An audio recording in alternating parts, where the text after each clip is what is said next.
Hey guys, what is up? Welcome back to another Disney Pixar Cars Diecast review. Today we'll be taking a look at a factory custom that I got for Christmas, and that's on Lightning McQueen's crew chief before he fired him.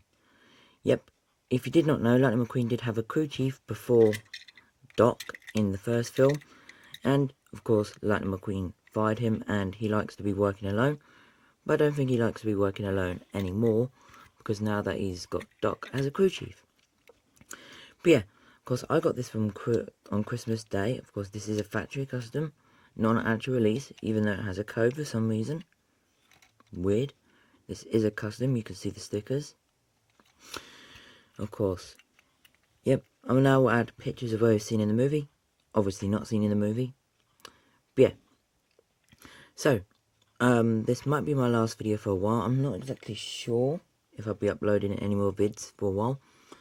I'd like to thank you all for 1,580 subscribers. Can't believe how quickly my subscribers are now going up.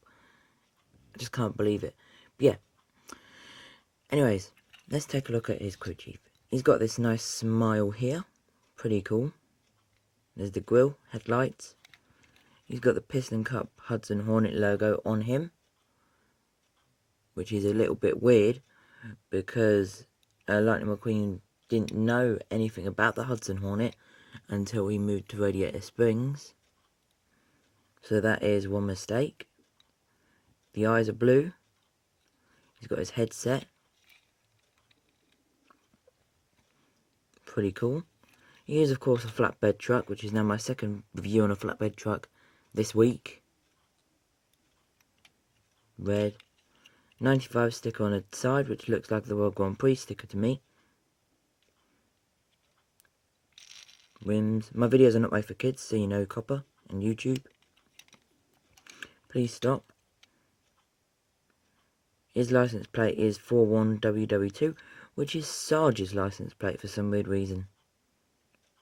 Why'd they use Sarge? I don't know. Weird. There's the lights, and here's the base. So that's it for the review. Of course, Lightning McQueen did actually get team members. He got My Name Is Not Chuck, which is Chuck because Mattel labelled it as My Name Is Not Chuck. We've got the one with the gun and the one without the gun. We also got Pit Crew member Mac with the refueler and the headset, because he took over McQueen's or Chuck's job because McQueen had no team. And then Doc and the gang came in with Fillmore. And then Sarge. And we got Doc with this stand here. So just imagine him on this stand like that. That's pretty cool actually, not gonna lie. It'd be like that. And then we also got Smokey because, well, Smokey we need with the headset, which has been cancelled twice, I believe. And then we need Fabulous Lightning McQueen with the headset and the regular Cars 3 Lightning McQueen with the headset. So we still need 3 major cars released from Mattel, which we haven't gotten yet. Yeah. Anyways guys, if you're new, please make sure you leave a like. Dislike if you dislike, subscribe if you hit that bell notification button down below. Of course, to the next one. Peace guys.